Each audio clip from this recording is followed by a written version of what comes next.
سبحان الله واخا تعكست لي شحال من حاجه باش ما نصورش هذا الفيديو، من بينهم ضربت واحد الضربه قبيحه، راه حليت الصبع ديالي كنقطع البصله كليتها في صبعي.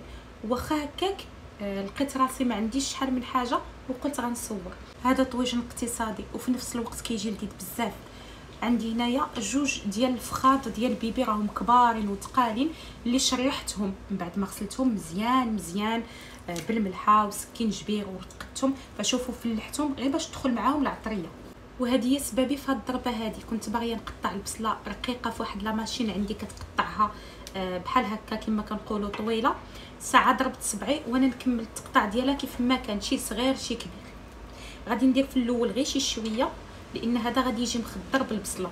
الحاجه اللي كتكون حلوه ولا الطاجين اللي كيكون حلو ما كيبغيش الثومه بزاف، هذاك الشيء علاش غندير غير واحد الدريس صغير ديال الثومه اللي حكيته في الحكاكه رقيقه، حيت بيبي تيكون معروف عليه تيبغي التشرميله.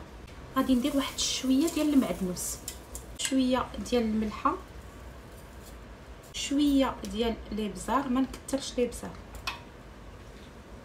ديال سكينجبير، الخرقوم. غادي ندير شويه ديال الزيت وغادي نشحر هادشي واحد شويه.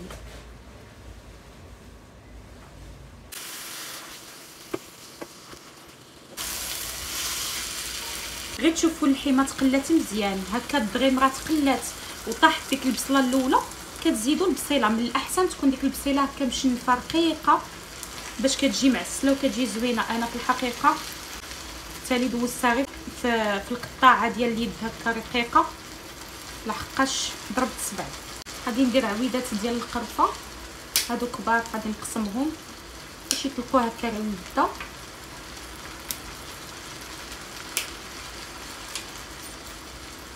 من الحويجات اللي حتى هي تعكست هي انني ما لقيتش عندي الزبيب زايد، لقيت غير شويه رطبته بشويه ديال الماء. الا كان عندي كثر يعني كندير كثر.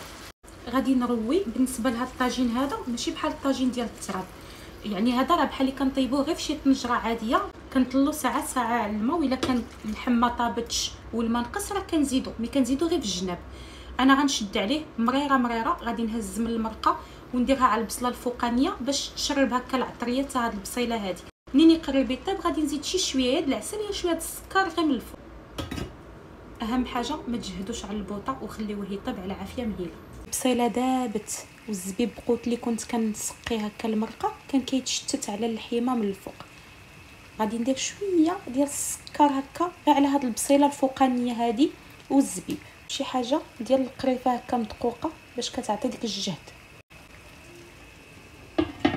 هاد الطويجن هذا نصبته معكم في الضوء، كانت العشيه شي 3 ديال العشيه، وهذه تقريبا 6:30. قلبت لكم الكاميرا باش تشوفوا التعسيله اللي كتكون تعسلات. هي البصيله كامله معسله هنايا هي والزبيب كلها معسله. ها انتم شوفوا على الوين كيجي في الطويجن، والمريقه يلا خليت ما يتوكل. شوفوا الخطوريه ديالها كيفاش دايره.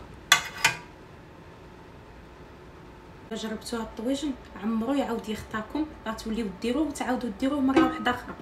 نتلاقى بكم في الفيديو الجاي ان شاء الله.